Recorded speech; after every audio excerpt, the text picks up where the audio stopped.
Hey youth leaders! I'm so excited that you're watching this video because that means you probably didn't want to read the email and that you're excited to be a part of youth ministry this year. And I'm so excited for you guys to be a part of it. I need you. You guys are an important part of youth ministry. So thank you so much for being a part of youth ministry.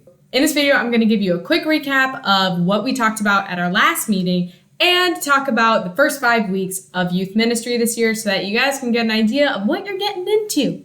So first off, we met at a coffee shop for all those who were able to come. Thank you so much. We missed everybody who wasn't able to. So we covered the 3 goals of youth ministry this year. Number 1 is to be mission focused. We are going to focus everything on mission work, given COVID stuff and given how much our kids love it. Everything that we do is going to encompass something mission focused or community focused.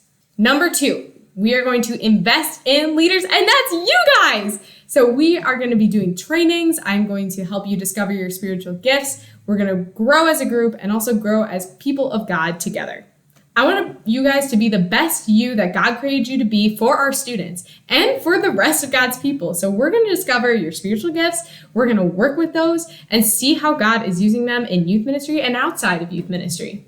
I am really looking forward to that. Goal number 3 is to invest in our student leaders.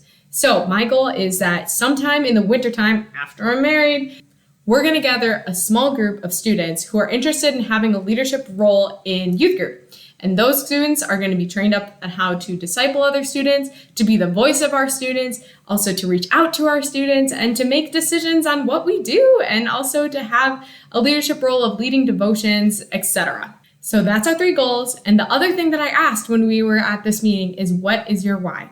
And I want you to keep thinking about that and find that, because when we know why we're hanging out with these kids all the time, why we're sacrificing time to be with teenagers who can be cranky and not always the kindest, and you don't always know if your work is paying off, but why are you doing it? Once we figure out our why God has called us into ministry, why God has instilled this passion for youth ministry in you, then we can figure out the how. How is God going to use you in youth ministry? And how is God going to push forward our youth ministry this year? Now, I want to give you a quick rundown of the first 5 weeks of youth ministry this year. Week number 1, September 13th, is our big kickoff, and we're going to be doing the amazing race. And what does that look like? What it looks like is students and small group leaders will meet at Lord of Glory, kind of play some games. We have 9 square now, and then we're going to start the amazing race. Students will divide into groups. Small group leaders, I have places for you to go, and you will be hiding in plain sight, kind of spread around our campus. Then students will get a clue to go to one of you. That is where they will meet their challenge, which is what I need you guys to do, is come up with a challenge that can be about 5-ish minutes long for them to do to earn a clue from you. Don't worry about the clue stuff. I have that figured out. All you need to do is come up with a challenge. I put some ideas in the email, so make sure to look at that. The group that wins first place is going to get a pint of Culver's ice cream. Week 2 is Chalk the Walk. We'll be meeting in Saddlebrook, going out in groups to elderly people from our congregation and possibly their neighbors if they want it.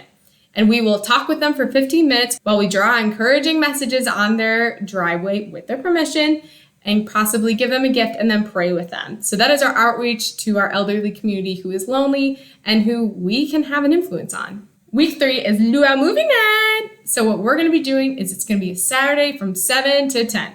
We will dress in luau stuff, we will play limbo, etc. And then we will watch Moana on an outdoor movie screen.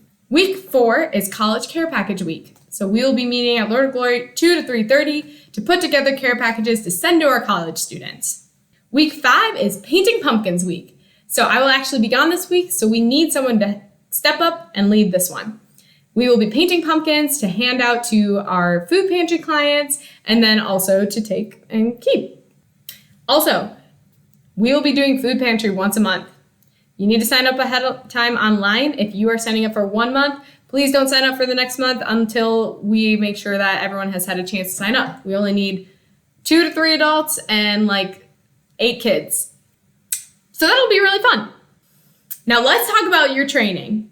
I really want to train you guys up this year. And we're going to start that before we even start. So I'm going to put a message into our WhatsApp chat and make sure to respond to it. Respond, because then we can figure out a time to meet together. You only need to be at 3/4 of these because I understand you are not available every weekend that we're going to schedule these.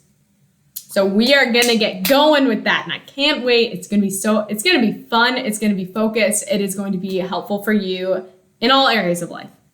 Another new thing is I'm going to be doing a Youth Minute video in our services. So it's a minute that is going to update everybody on what's happening in youth ministry. I might ask you to participate in those at some point, but look for those in the service. And that is the end of our update, but I do want to leave you with one thing. I want to challenge you to see where God is working this week. This week can be kind of tough because some of you are sending kids back to college into a COVID world. You're dealing with COVID. You're trying to start your students up in school. You're getting involved in all these things again, and life is kind of getting busy. But listen to this. Matthew 6:23 says, "The eye is the lamp of the body. If your eyes are healthy, your whole body will be full of light. But if your eyes are unhealthy, your whole body will be full of darkness. If then the light within you is darkness, how great is that darkness?" It is so easy, everyone, with what is going on in the world to be caught up in darkness. But what we know is that we have the light of Christ, a hope and a future in Jesus Christ, who is the same today, yesterday, and tomorrow, who died on the cross for you, and nothing can change that. So I want to challenge you to, when you look at the world, look through the eyes of Christ. See the good, see how God is working. Because when we view the world around us in the lens of being a Christian and in the lens of Jesus Christ, we see the light and we are filled with that light. And that way we can overpour that to our spouses, to our kids, to our family, to our community, to our youth. So I challenge you this week to view the world in light, in the eyes of Christ. Awesome. Thank you so much for joining me. I am so excited for this year. Guys, it's going to be awesome. So I will see you at our training and on September 13th. Bye, guys.